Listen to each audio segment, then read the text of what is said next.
વિદ્યાર્થી મિત્રો, આજે આપણે ધોરણ 12 ચેપ્ટર નંબર 3 વિદ્યુત રસાયણ જે શરૂ કરવા જઈ રહ્યા છે. ચેપ્ટર નંબર 2 દ્રાવણો જે અગાઉ આપણે પૂરું કર્યું હતું. ત્યારબાદ આજે એક નવું ફિઝિકલ કેમેસ્ટ્રીનું ચેપ્ટર વિદ્યુત રસાયણ જે આજે આપણે શરૂ કરવા જઈ રહ્યા છે. ગુજરાત બોર્ડ અને નીટ JEE ના પોઈન્ટ ઓફ વ્યૂથી જોઈએ તો આ ચેપ્ટર જે છે એ ખૂબ જ ઉપયોગી એવું જે છે એ ચેપ્ટર છે.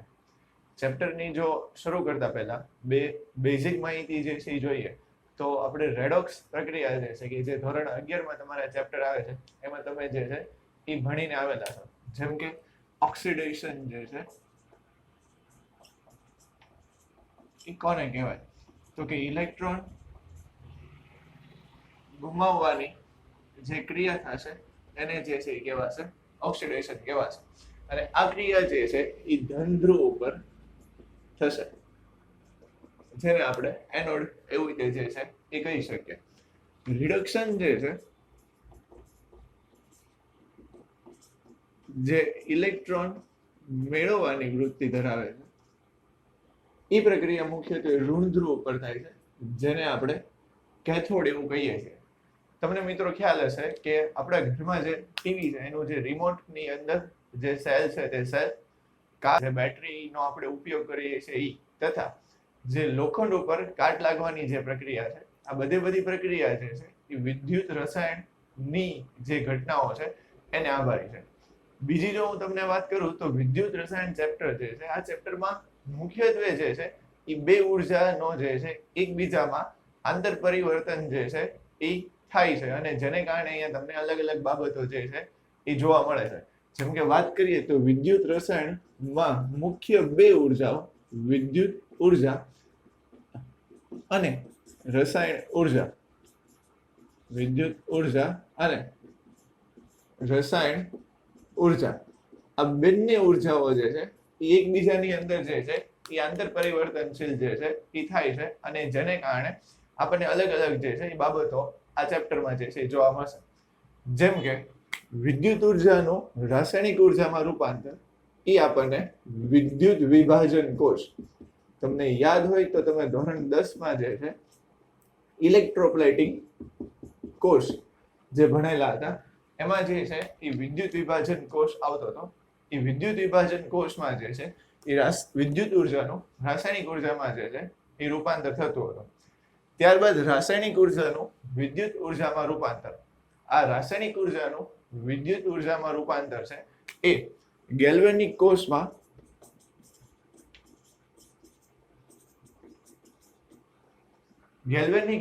જે છે એ તમને જોવા મળે છે. આજે આપણે જે છે એ માહિતી લેવાની છે એ ગેલ્વેનિક કોષ વિશેની જે છે એ માહિતી લેવાની છે. જો ચેપ્ટરની વાત કરીએ તો ચેપ્ટર મુખ્યત્વે જે છે એ 3 ટોપિકમાં જે છે એ ડિવાઇડેડ છે. જેમ કે ગેલ્વેનિક કોષ છે,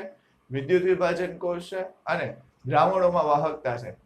આ 3 મુખ્ય જે છે આ ચેપ્ટરના જે છે એ ટોપિક છે. એની અંદરની જે છે એ વિસ્તૃતની માહિતી જે છે એ આપણે ધીમે ધીમે ચેપ્ટરમાં જેમ આગળ વધીશું તેમ જે છે આપણે જોતા જવાની છે. ગેલ્વેનિક કોષ જે શરૂ કરતા પહેલા એની માટેની બેઝિક ઇન્ફોર્મેશન કે કઈ રીતે ગેલ્વેનિક કોષ જે છે એ ગેલ્વેનિક કોષની જે છે એ રચના કરવામાં આવી અથવા તો કોઈ એવી વસ્તુને ધ્યાનમાં લઈને જે છે એ ગેલ્વેનિક કોષની રચના કરવામાં આવી એની વિશેની આપણે પહેલા થોડી માહિતી જે છે લઈ લઈએ. રેડોક્સ પ્રક્રિયા જે છે એમાં તમે આ વિશેની જે છે એ માહિતી થોડી ઘણી લઈ ચૂક્યા છો પણ આ માહિતીને કારણે જે છે એ ગેલ્વેનિક કોષની રચના જે છે એ સમજવામાં જે છે એ તમને થોડીક જે છે એ સરળતા જે છે એ રહેશે. ગેલ્વેનિક કોષ જે છે એ 1780 માં જે છે એની શોધ કરવામાં જે છે આવી હતી. હવે આ શોધ કઈ રીતે થઈ તો કે એ પહેલા જે છે એક નાનકડો અમથો પ્રયોગ જે છે આપણે જોઈ લઈએ. જેમ કે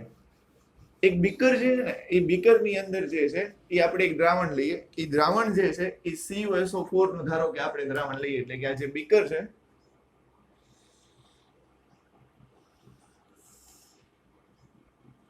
એ બીકરમાં મેં CuSO4 નું દ્રાવણ ભરી દીધું. હવે જો આ CuSO4 ના દ્રાવણની આપણે વાત કરીએ ને તો આ CuSO4 નું દ્રાવણ જે છે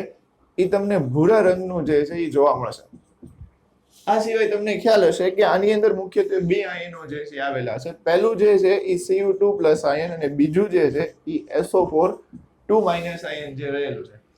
હવે ધારો કે આ જે CuSO4 ભરેલું જે બીકર છે એની અંદર હું ઝિંક ધાતુનો સળિયો જે છે એ મૂકીએ.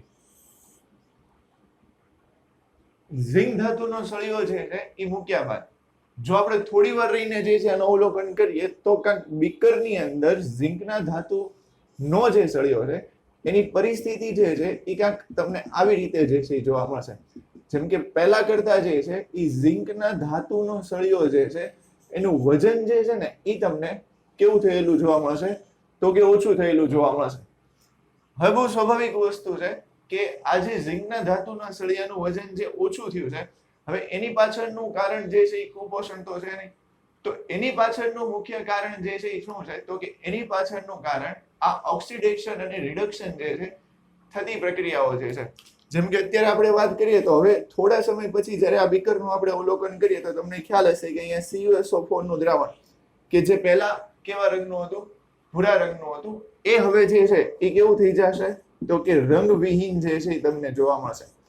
બીજી વસ્તુ જે છે એ તમે જોશો તો અહીંયા જે તમારો પાસે ધાતુનો સળિયો છે એટલે કે ઝિંક ધાતુનો સળિયો છે એ ઝિંક ધાતુના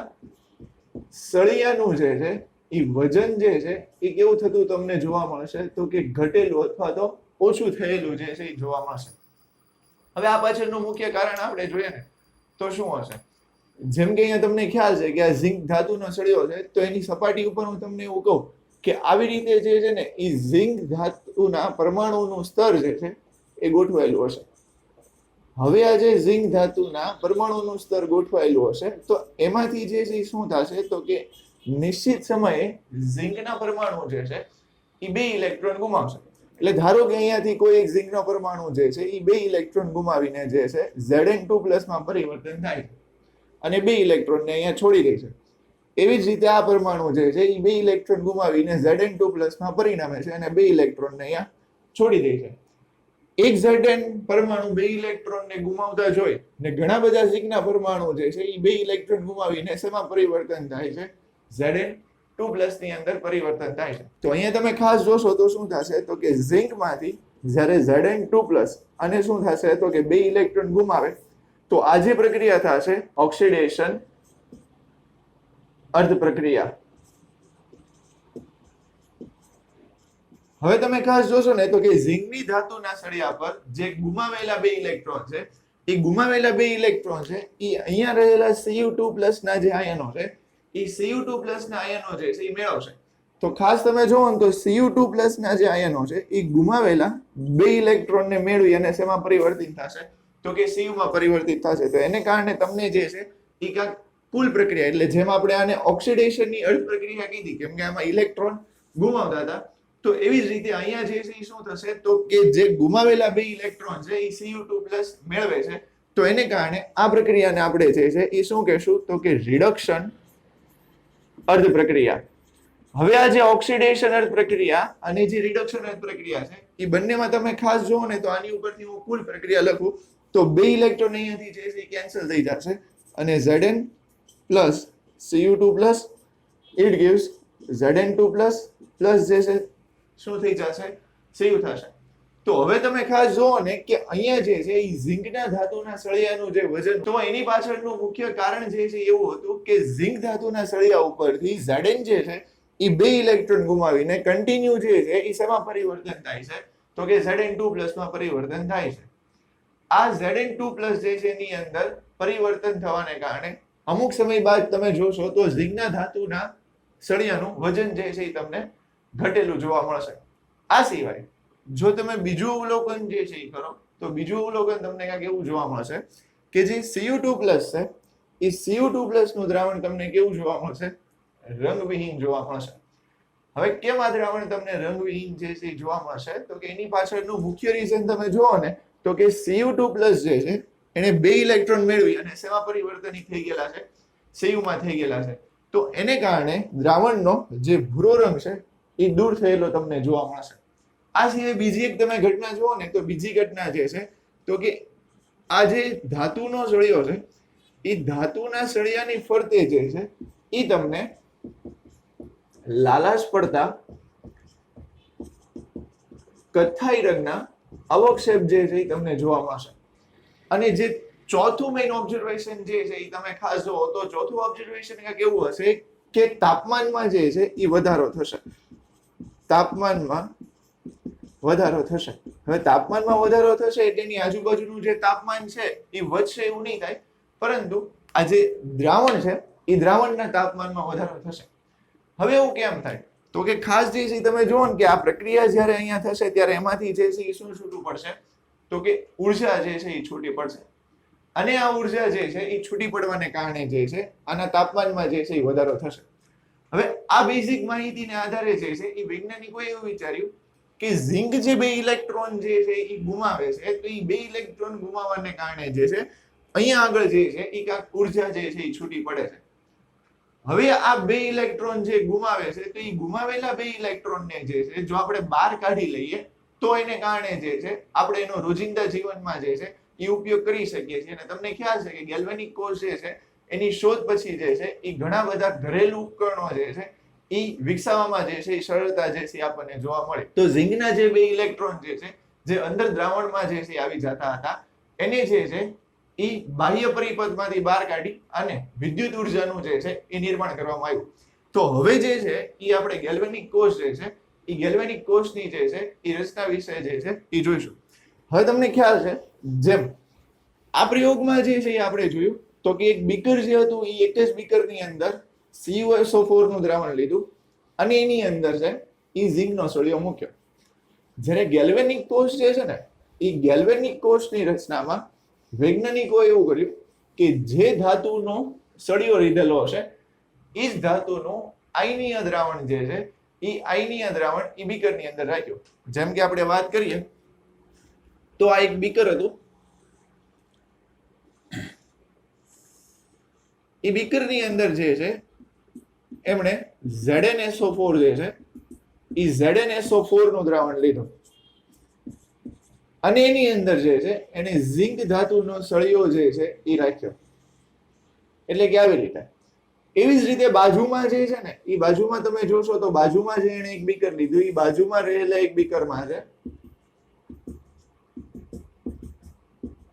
એમણે CuSO4 જે છે એ CuSO4 નું દ્રાવણ લીધું અને એની અંદર જે છે એ કોપરનો સળિયો એટલે કે Cu કોપરનો સળિયો જે છે રાખ્યો. આ જે બંને પરિપથ છે એટલે કે આ જે અર્ધકોષ આને જે છે એ આપણે ઝિંકનો અર્ધકોષ ઝિંકનો અર્ધકોષ એવું જે છે એ કહી શકીએ. અને આ જે છે એ આપણી પાસે જે છે એ થઈ જશે કોપર એટલે કે Cu જે છે એ Cu નો અર્ધકોષ. હવે આ જે ઝિંકનો અર્ધકોષ છે અને જે કોપરનો અર્ધકોષ છે એ ઝિંક અને કોપરના અર્ધકોષને જે છે એક તાર મારફતે જે છે એ જોડવામાં આવ્યું અને વચ્ચે જે છે એ અહીંયા એમીટર જે છે મૂકવામાં આવ્યું. હવે આ એમીટર મૂકવા પાછળનો મુખ્ય હેતુ એ હતો કે જ્યારે પરિપથમાંથી જે છે એ ઇલેક્ટ્રોન ઝિંકના અર્ધકોષથી કોપરના અર્ધકોષ તરફ જશે ત્યારે ઇલેક્ટ્રોનનું વહન થાય છે કે નથી થતું એની માટે મુખ્યત્વે અહીંયા આપણે એમીટર વોલ્ટમીટર અથવા તો ગેલ્વેનોમીટર જે છે એને આપણે જે છે મૂકી શકીએ. હવે જેમ આપણે અગાઉના જે છે એ ટોપિકમાં જે છે એ જોયું કે CuSO4 ના દ્રાવણની અંદર જ્યારે આપણે ઝિંક ધાતુનો સળિયો જે છે એ રાખેલો હતો તો ઝિંક જે છે એ 2 ઇલેક્ટ્રોન ગુમાવતું હતું અને જે છે એ 2 ઇલેક્ટ્રોન ગુમાવી અને ત્યાં ઓક્સિડેશનની પ્રક્રિયા જે છે એ કરતું હતું. બીજું જો ફરીથી યાદ દેવડાવી દઉં તો ઓક્સિડેશનની પ્રક્રિયા જે છે એ હંમેશા જે છે એ એનોડ ઉપર જે છે એ થશે અને જે રિડક્શનની પ્રક્રિયા જે છે એ રિડક્શનની પ્રક્રિયા જે છે એ હંમેશા ક્યાં તમને થતી જોવા મળશે તો કે કેથોડ પર જે છે એ થતી જોવા મળશે. હવે ખાસ અહીંયા તમે જોશો ને તો અહીંયા બધે જે છે એ ઝિંકના પરમાણુ જે છે એ આવેલા હશે. હવે આ જે ઝિંકના પરમાણુ છે ને એ શું કરશે તો કે એ 2 ઇલેક્ટ્રોન જે છે એ ગુમાવશે અને જે છે એ શેની અંદર પરિવર્તન થશે તો કે Zn2+ માં જે છે એ પરિવર્તન થશે. અને જે 2 ઇલેક્ટ્રોન છે એ 2 ઇલેક્ટ્રોન બાહ્ય પરિપથ મારફતે જે છે એ ભ્રમણ કરતા કરતા જે છે એ બીજી સાઈડ રાખેલા કોપરના અર્ધકોષમાં જશે. હવે તમને ખ્યાલ છે કે CuSO4 નું જે દ્રાવણ છે એની અંદર 2 આયનો છે તો કે એક જે છે એ Cu2+ અને બીજું જે છે એ SO4(2-). બાહ્ય પરિપથ મારફતે જે 2 ઇલેક્ટ્રોન એ વહન કરતા કરતા જે છે એ કોપરના અર્ધકોષમાં જાય છે. ત્યાં જે આ Cu2+ ના આયનો છે એ Cu2+ ના આયનો બે ઇલેક્ટ્રોન ને મેળવે છે અને બંને ઇલેક્ટ્રોન ને મેળવી અને જે છે એ શેમાં પરિવર્તન થાય છે તો કે કોપરમાં પરિવર્તન થાય છે એટલે કે Cu2+ જે છે એ Cu2+ બે ઇલેક્ટ્રોન ને મેળવી અને કોપરમાં પરિવર્તન થાય છે જેમ અહીંયા જે છે એ ઝિંક જે છે એ બે ઇલેક્ટ્રોન ગુમાવી અને Zn2+ માં જે છે એ આપણને પરિવર્તિત થતું જે છે એ જોવા મળે છે એટલે આ જે છે એ ઓક્સિડેશનની પ્રક્રિયા જે છે એ થશે અને આ જે પ્રક્રિયા જે છે એ થશે રિડક્શનની પ્રક્રિયા જે છે એ થશે હવે અહીંયા જે છે એ તમે જુઓ ને તો આ પ્રોસેસમાં જે છે એ શું થાય છે તો કે જે રાસાયણિક ઉર્જા જે છે રાસાયણિક ઉર્જા જે છે એ રાસાયણિક ઉર્જાનું જે છે એ શેમાં રૂપાંતર થાય છે તો કે વિદ્યુત ઉર્જા જે છે એ વિદ્યુત ઉર્જામાં જે છે એ રૂપાંતર થતું આપણને જોવા મળે છે બીજી જો આપણે વાત કરીએ ને તો બીજી અહીંયા વાત શું જોવા મળશે તો કે ખાસ તમે જુઓ ને તો અહીંયા ઓક્સિડેશન એ થાય છે અહીંયા રિડક્શન એ થાય છે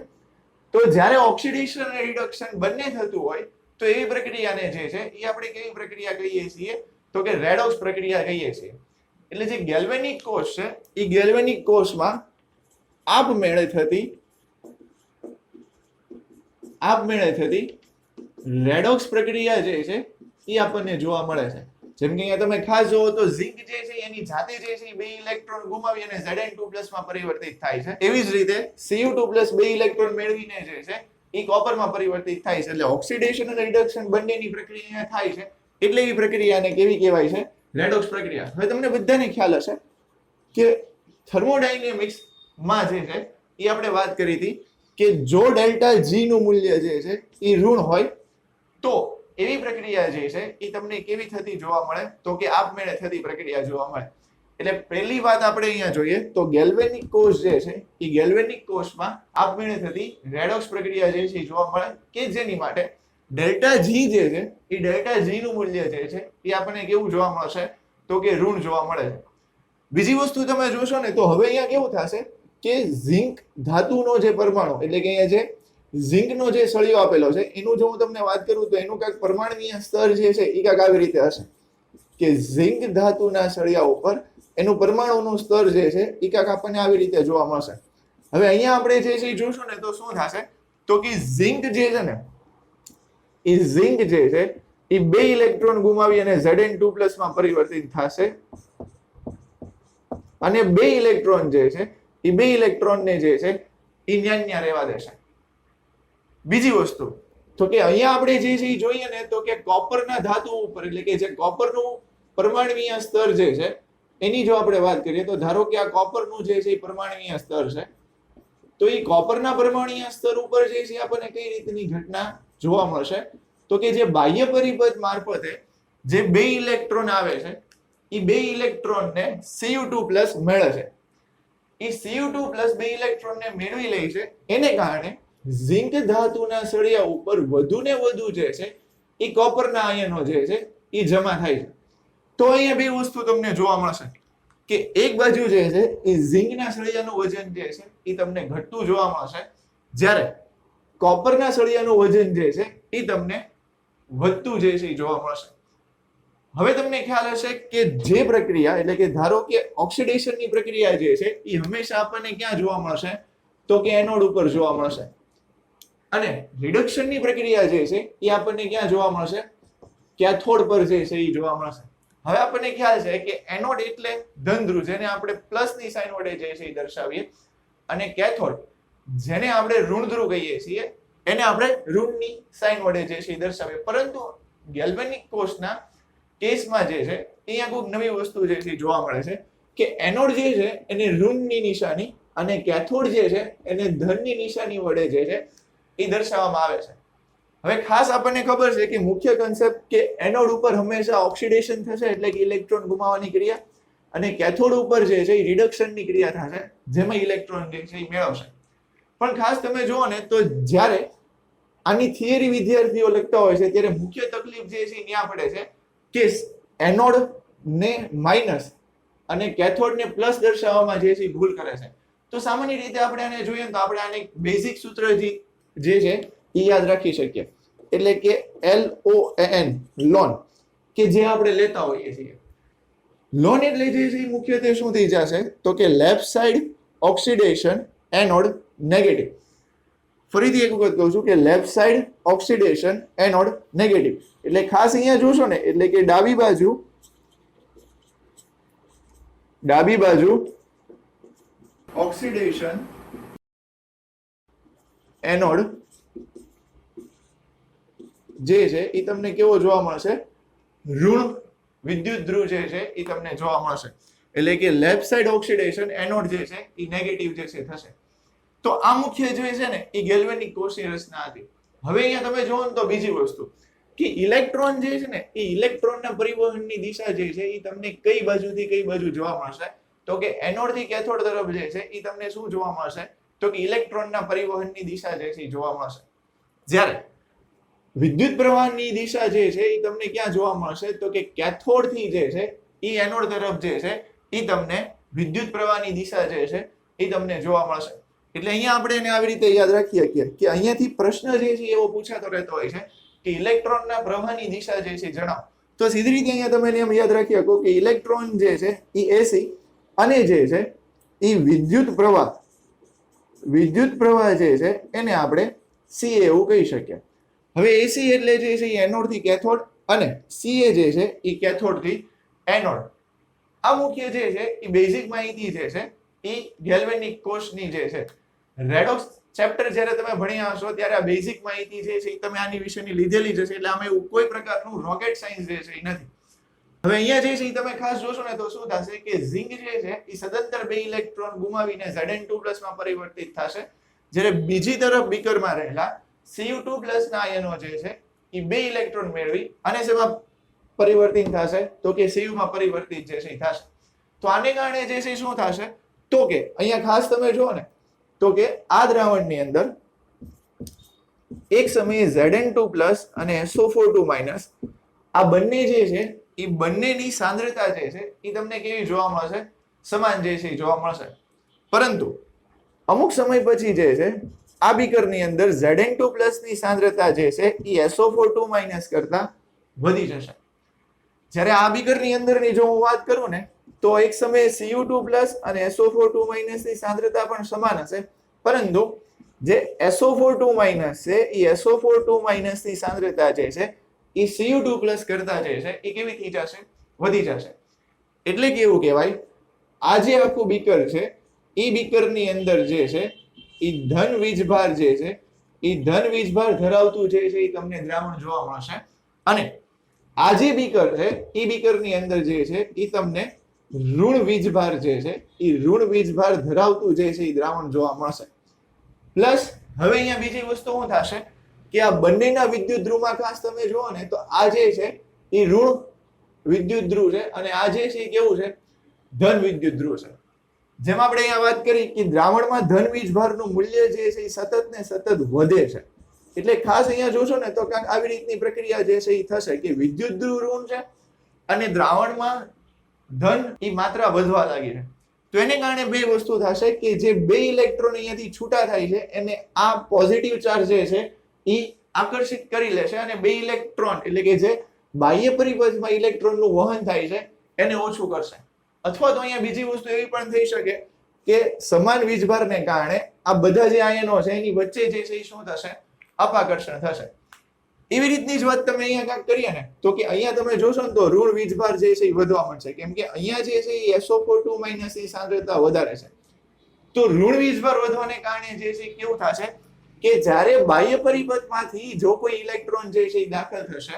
તો ઇલેક્ટ્રોનનો વીજભાર જે છે કેવો છે ઋણ વીજભાર છે. તો અહીંયા ઋણ વીજભાર જે છે એ વધારે છે તો ઋણ વીજભાર જે છે આપણી પાસે કેવું છે વધારે માત્રામાં છે તો સમાન વીજભાર વચ્ચે જે છે અપાકર્ષણ થશે. એટલે એક રીતે જે છે કહીએ ને તો આ જે કોષ છે એ કોષની અંદર જે છે એ આપણને વિદ્યુતીય તટસ્થતા જે છે એ જોવા મળશે નહીં. એટલે કે અમુક સમય પછી આમાંથી ઇલેક્ટ્રોનનું વહન થતું જે છે એ કેવું થઈ જશે અટકી જશે. એટલે કે જે કોષમાં વિદ્યુતીય તટસ્થતા જે છે એ ગુમાવશે. તો આખી પ્રક્રિયા દરમિયાન તમે જુઓ ને તો શું થાય તો કે પ્રક્રિયા જ્યારે શરૂ હશે ત્યારે Zn2+ ની જે છે એ સાંદ્રતા જે છે એ વધશે અને Cu2+ છે એ Cu2+ ની સાંદ્રતા જે છે એ તમને કેવી જોવા મળે છે તો કે ઘટતી જે છે એ તમને જોવા મળે છે. હવે આ ગેલ્વેનિક કોષમાં વિદ્યુતીય તટસ્થતા જે છે એ જળવાતી નથી. તો એને કારણે જે છે મુખ્યત્વે શું થશે તો ઇલેક્ટ્રોનનું વહન અને વિદ્યુત પ્રવાહનું વહન જે છે એ અટકી જશે અને કોષ જે છે એ બંધ થઈ જશે. તો હવે એવા સમયે જે છે શું થશે તો કે ક્ષાર સેતુ નામનો એક વ્યક્તિ જે છે એ માર્કેટમાં આવશે. હવે મુખ્યત્વે જે છે એ તમે જુઓ ને તો ક્ષાર સેતુ જે છે એ શું તો ક્ષાર સેતુ જે છે એનું પહેલું અને મુખ્ય કામ જે હશે ઈ કોષમાં જે છે એ પ્રક્રિયાને શરૂ કરવાનું હશે. એની જો હું તમને બેઝિક માહિતી આપું તો ઈ યુ આકારની નળી ધરાવતું એક એની એવી રચના હશે પ્લસ એની અંદર જે છે ઈ KCl KNO3 NH4Cl NH4NO3 જેવા વિદ્યુત વિભાજ્ય દ્રાવણો ઈ જેલીના સ્વરૂપમાં જે છે એ અંદર ઉમેરવામાં આવશે. હવે અહીંયા જે છે ને હું ક્ષાર સેતુ જે છે એની રચના જે છે દોરું તો ક્ષાર સેતુની રચના જે છે એ કાંઈક આપણને આવી રીતની જે છે જોવા મળશે કે ક્ષાર સેતુમાં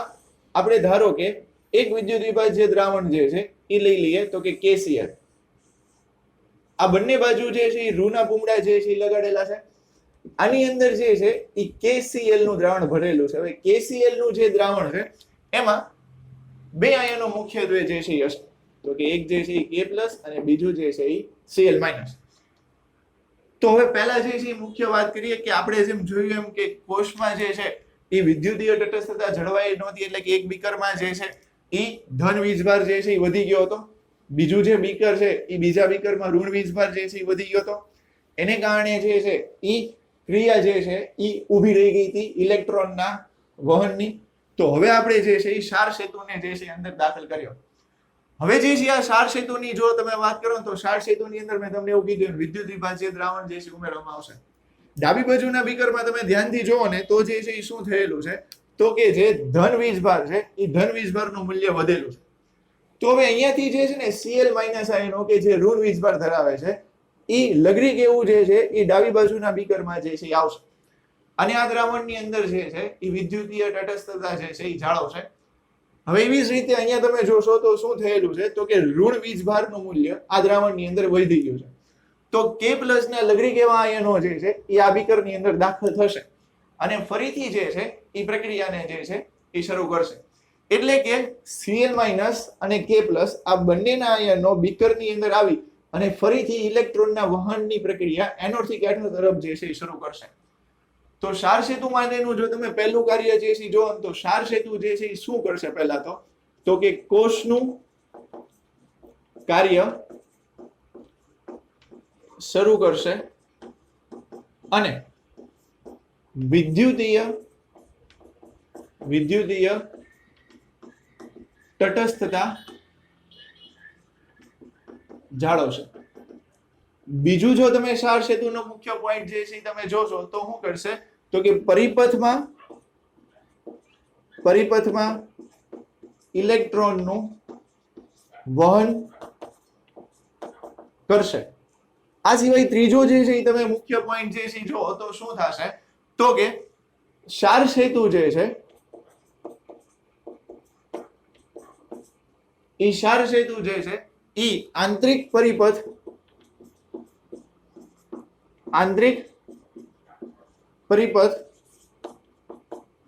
પૂર્ણ કરશે. હવે આ બેઝિક માહિતી જે છે થઈ ગઈ કે ક્ષાર સેતુનું કામ શું તો કોષનું કાર્ય શરૂ કરવાનું એટલે કે વિદ્યુતીય તટસ્થતા જે છે જાળવશે, પરિપથમાં ઇલેક્ટ્રોનનું વહન કરશે અને જે છે આંતરિક પરિપથ જે છે એ પૂર્ણ કરશે. પણ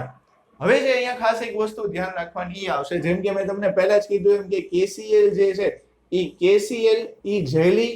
પ્રકારનું જે છે એક પ્રવાહી છે. હવે આ જે ક્ષાર સેતુની અંદર જે તમે પ્રવાહી જેલી ના સ્વરૂપમાં લ્યો છો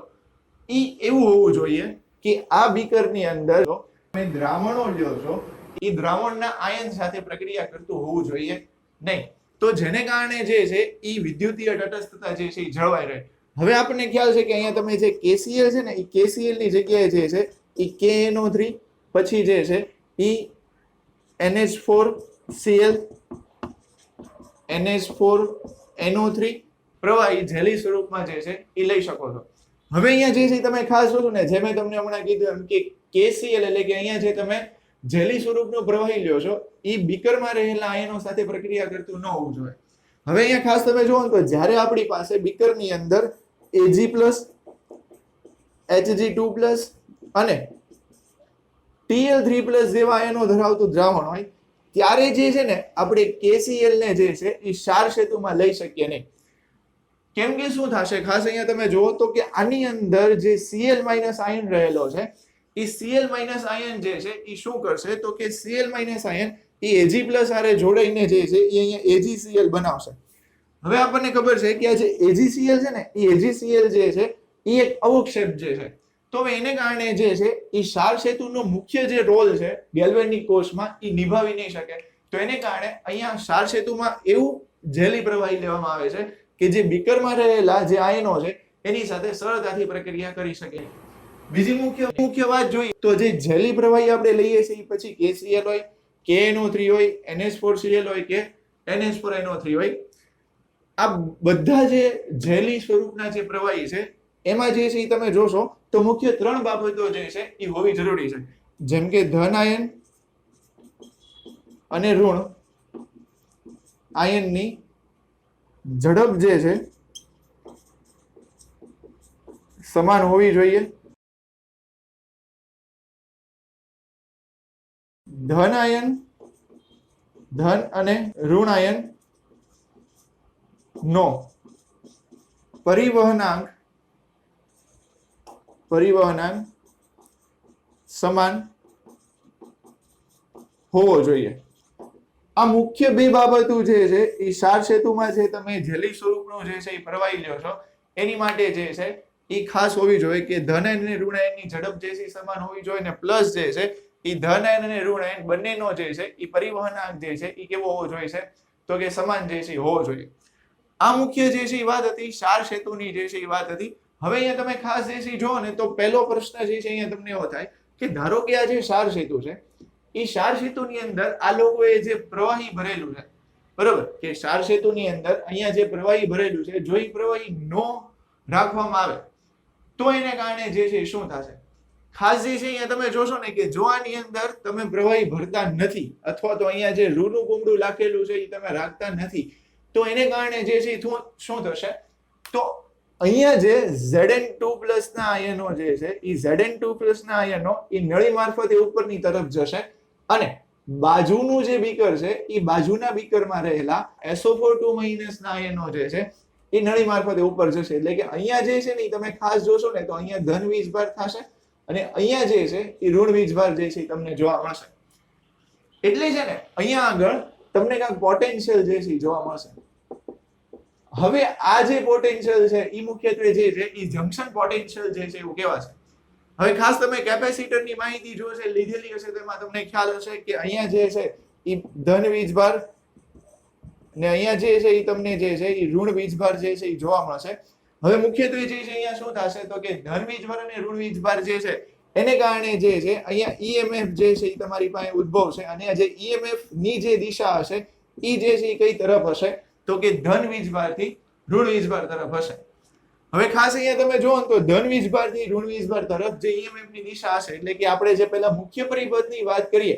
તો મુખ્ય પરિપથ જે છે એ મુખ્ય પરિપથમાં ધન વીજભારથી ઋણ વીજભાર એટલે કે EMF ની દિશા જે છે EMF ની દિશા જે છે એ કાંક આ તરફ છે. એવી જ રીતે જો અહીંયા આપણે દ્રાવણ ક્ષાર સેતુમાં લીધેલું નહીં હોય તો એને કારણે શું થશે તો કે અહીંયા એક પોટેન્શિયલ ઊભું થશે એટલે કે જંક્શન પોટેન્શિયલ ઊભું થશે અને અહીંયા EMF ની દિશા જે છે એ આપણને આ તરફ જે છે જોવા મળશે ધન વીજભારથી ઋણ વીજભાર તરફ. એટલે અહીંયા મુખ્યત્વે થશે શું તો કે જે વોલ્ટેજના મૂલ્યમાં જે છે એ શું થતો આપણને જોવા મળશે, ઘટાડો જે છે એ તમને થતો જોવા મળશે. તો હવે અહીંયા જે છે તમે ખાસ જો ને તો એને કારણે જે છે આની અંદર જે છે એ વિદ્યુત વિભાજ્ય દ્રાવણ જે છે એ ઉમેરવામાં આવશે. તો આ જે છે એ આખી બેઝિક માહિતી જે છે એ હતી ગેલ્વેનિક કોષની જે છે એ હતી જે આપણે જે છે મુખ્યત્વે જોઈ. ફટાફટ 1 મિનિટમાં જે છે હું તમને વાત કરી દઉં તો ઝિંક ધાતુના સળિયા ઉપરથી જે છે એ Zn2+ ના આયનો છૂટા પડી અને બાહ્ય પરિપથ મારફતે જે છે એ બાજુના બીકર ઉપર જશે જ્યાં Cu2+ ના આયનો 2 ઇલેક્ટ્રોન મેળવીને જે છે એ શેમાં પરિવર્તિત જે છે એ થશે, કોપરમાં જે છે પરિવર્તિત થશે. આ પ્રક્રિયા જે છે નિશ્ચિત સમય સુધી શરૂ રહી અને બંધ થઈ જશે કેમ કે પરિપથ એટલે કે કોષ જે છે એની અંદર વિદ્યુતીય તટસ્થતા જે છે જળવાશે નહીં. તો એની માટે ક્ષાર સેતુને ઉમેરી આ ક્ષાર સેતુની અંદર જે છે એ જેલી સ્વરૂપમાં એક જે છે એ પ્રવાહી ભરેલું હશે, જે ડાબી અને જમણી બાજુના બીકરની અંદર એના ધન અને ઋણ આયનો જે છે એ ઉમેરાશે અને વિદ્યુતીય તટસ્થતા જળવાય અને પરિપથમાં ફરીથી ઇલેક્ટ્રોન અને વિદ્યુત પ્રવાહનું વહન જે છે એ શરૂ થશે. તો આ જે છે એ ગેલ્વેનિક કોષ વિશેની જે છે માહિતી હતી. ક્ષાર સેતુની જે છે એ માહિતી જે છે આપણે અહીંયા જોઈ લીધી કે ક્ષાર સેતુનું જે છે કાર્ય શું હશે. હવે ખાસ જે છે અહીંયા તમે જો ને તો કે આ કોષ માટે અહીંયા ઈ નું મૂલ્ય જે છે ઈ નું મૂલ્ય જે છે એ આપણને કેટલું જે છે જોવા મળે છે તો કે 1.1 વોલ્ટેજ જે છે જોવા મળે છે. હવે ધારો કે આ જે કોષ છે એ કોષની સાથે હું બાહ્ય એટલે કે એક્સટર્નલ જે છે એ કોઈ 12 વોલ્ટની બેટરી જે છે જોડી દઉં. 12 વોલ્ટની બેટરી જોડી દો એટલે કે જે 1.1 વોલ્ટેજનું મૂલ્ય છે એની કરતા વધારે. તો એને કારણે જે છે શું થશે તો ખાસ જે છે તમે જુઓ ને પહેલા તો કે જ્યારે E નું મૂલ્ય 1.1 હોય ત્યારે ઇલેક્ટ્રોનની દિશા એનોડ થી જે છે આપણને શું જોવા મળશે કેથોડ તરફ જોવા મળશે અને વિદ્યુત પ્રવાહની દિશા જે છે એ ક્યાં જોવા મળે કેથોડ થી એનોડ તરફ જે છે જોવા મળે. તો હવે અહીંયા જે છે ખાસ શું થશે તો કે જ્યારે આપણે એક્સટર્નલ વોલ્ટેજ એટલે કે જો હું બાહ્ય પરિપથમાં 12 વોલ્ટની કોઈ બેટરી જોડી દઉં તો એને કારણે પહેલા ઇલેક્ટ્રોનનું વહન જે એનોડ થી કેથોડ તરફ થતું હતું તો હવે જે છે એ ઇલેક્ટ્રોનનું વહન જે છે એ તમે ખાસ જે છે જોઈ શકશો તો કોપર થી ઝિંક તરફ જે છે એ થશે. હવે કોપર થી ઝિંક તરફ જ્યારે ઇલેક્ટ્રોનનું વહન થશે તો આ સાથે સાથે બીજી બે વસ્તુ થશે કે પહેલા ઝિંકનો જે સળિયો હતો એ એનોડ એટલે કે ઋણ ધ્રુવ હતો